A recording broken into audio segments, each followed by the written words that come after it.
அனைத்து அடியார் பெருமக்களுக்கும் அன்பு வணக்கங்கள். ஒரு சில அடியார்கள் சில நுட்பமான கேள்விகளை கேட்டு இருந்தீர்கள். அந்த ஒரு கேள்வியை கேட்டுவிட்டு பதிலை இப்பொழுது தருகிறேன். ஒரு அடியார் என்ன கேட்டிருந்தான்னா, சிவா, நம்ம இறந்த பின்பு நம்மளோட ஆன்மா செல்கிறது. பல சமயங்கள் அந்த ஆன்மா புண்ணிய பாவங்களின் கணக்குப்படி சொர்க்கங்களையோ அல்லது நரகங்களிலோ ஏதோ ஒரு உலகங்களையோ அது அனுபவிக்கிறது. நன்மையையோ அது தீமையோ ஏதோ ஒன்று அனுபவிக்கிறது. அதே சமயம் அதே ஆன்மா திரும்பி பிறந்து வந்து வினைகளையும் அனுபவிக்கிறது. இந்த விஷயத்தில் எங்களுக்கு கொஞ்சம் குழப்பம் ஏற்படுகிறது. வினையை அனுபவிப்பதற்காக இந்த பூலோகத்தில் மானிட தேகமோ இல்லை ஏதோ உயிரோட தேகத்தை எடுத்துக்கொண்டு வருகிறது.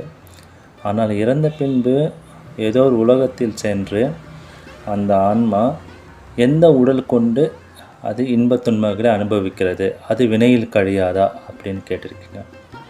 உண்மையிலே மிக அருமையான கேள்வி. இறந்த பின்பு அல்லது பிறப்புக்கு முன்போ இந்த ஆன்மாவானது புரியட்டகம், அதாவது 8 தத்துவங்கள், அதாவது 8 அட்டகம். என்னென்ன தத்துவம்? தன்மாத்திரைகள் 5 மற்றும் அந்த கரணங்கள்லாம் என்னது 4.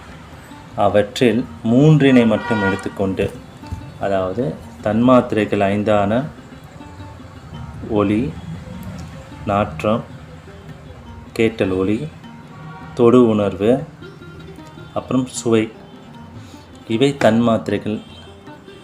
அதனுடன் 3 அந்த கரணங்கள், மனம், சித்தம், அகங்காரம்.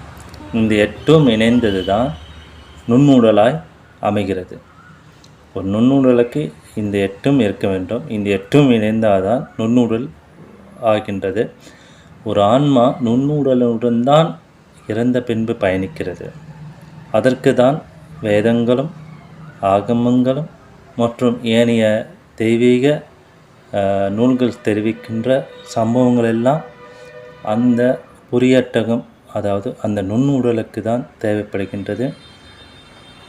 எதை வினையாக உடல் எடுத்தோ ஏதோ ஒரு உயிரின் ரூபமாக நம்ம வந்து கழிக்க வேண்டும் என்று இருக்கிறதோ அவைகள் அடுத்த பிறவியாக வந்து கழிக்கின்றன.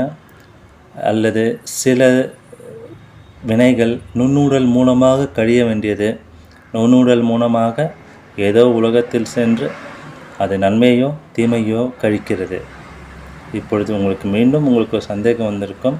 நுண்ணுடல் என்பது புரியட்டகம், தன்மாத்திரைகள் 5 மற்றும் 4 அந்த கரணங்களில் 3 இவைகள் இணைந்ததே நுண்ணுடல். நன்றி, வணக்கம். நமச்சிவாயம்.